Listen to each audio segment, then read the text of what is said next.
dalam 5 tahun terakhir ini, kelompok-kelompok Islam seolah menjadi terasing di negerinya sendiri. Itu yang dia rasakan.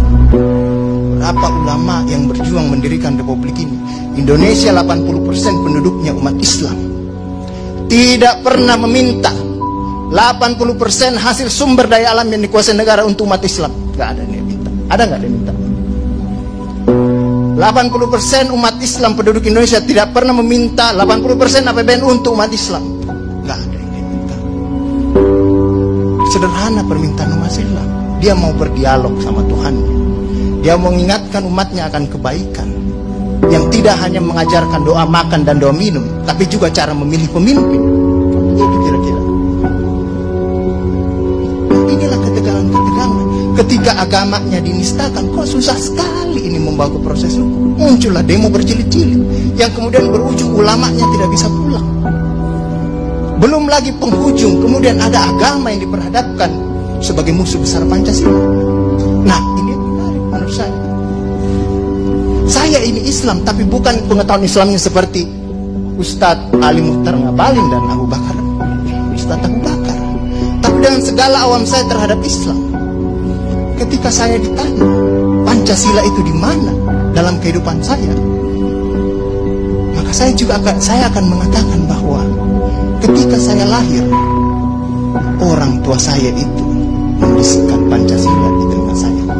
Cuma bahasanya bukan seperti yang tertulis dalam Undang-Undang Dasar.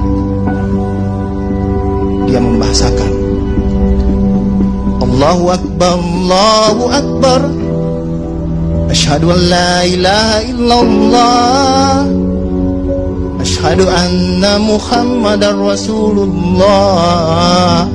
Apa yang saya dengar di situ? Ketuhanan yang Maha Esa. Hayya 'alas shalah. Apa yang saya dengar di situ? Mari kita bersatu sama-sama. Karena kita akan mendirikan sholat. Dan Al-Ankabut mengatakan sholat itu mencegah kamu dari perbuatan keji dan mungkar. Ada kemanusiaan yang adil dan beradab. Saya dengar di situ. Hayya 'alal falah. Mari sama-sama menuju kemenangan. Kemenangan yang bagaimana kita peroleh? Kerakyatan yang dipimpin oleh hikmat kebijaksanaan dalam permusyawaratan perwakilan. Kemenangan yang bagaimana? Keadilan sosial bagi seluruh rakyat Indonesia. Itulah kemenangan yang kita tuju. Kita kembali lagi takbir. Allahu Akbar, Allahu Akbar, la ilaha illallah. Kita ulang lagi. Dan Pancasila yang kita tiupkan itu 5 kali sehari, belum selesai di sini, selesai bunyi terus. Ya kan Ustadz kan? Belum selesai di daerah sini, selesai bunyi bertalu-talu terus. Seluruh dunia bertalu-talu. Inilah Islam. Yang kemudian sekarang dalam kelompok ini Ustadz Ali Muhtar Ngabalin, saya banyak belajar dari beliau.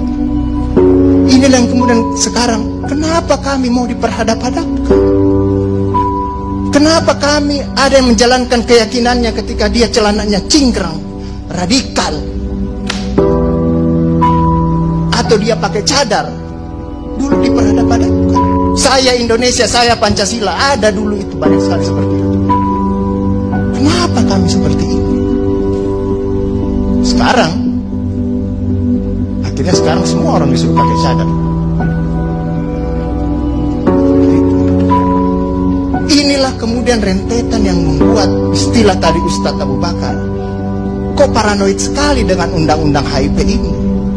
Ada luka.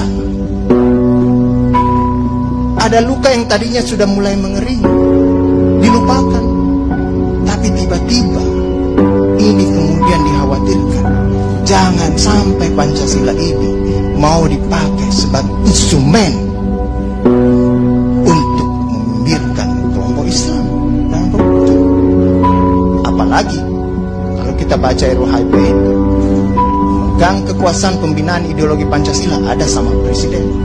Saya juga baca-baca sekilas tadi. Kok di situ ditulis pendidikan nasional menurut undang-undang ini itu berubah. Tujuan pendidikan nasional oleh Undang-Undang Dasar mengatakan bahwa beriman, bertakwa, berakhlak mulia. Di sini diciptakan pendidikan nasional itu bertujuan untuk menjadi tenaga ahli dan terampil. Ini kan mudah. dikasih jadi tukang ini bagi kapitalis kalau seperti itu berpikirnya. Nah, inilah yang kemudian yang dirasakan oleh kelompok-kelompok Islam dalam perspektif perjalanan konstitusional kita, bahwa ada yang tidak adil dilakukan oleh kekuasaan. Kelompok Islam selama ini tadi yang saya katakan tidak pernah meminta apa-apa. Paling jauh kelompok-kelompok Islam mungkin dapat honor dari negara.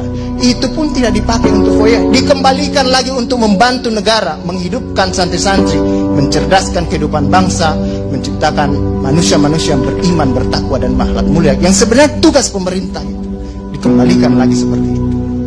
Itulah yang kemudian mulailah sekarang kelompok Islam sangat hati-hati kalau kemudian Pancasila ditiupkan terus, seolah-olah ini mau dijadikan instrumen untuk memarjinalkan Pancasila.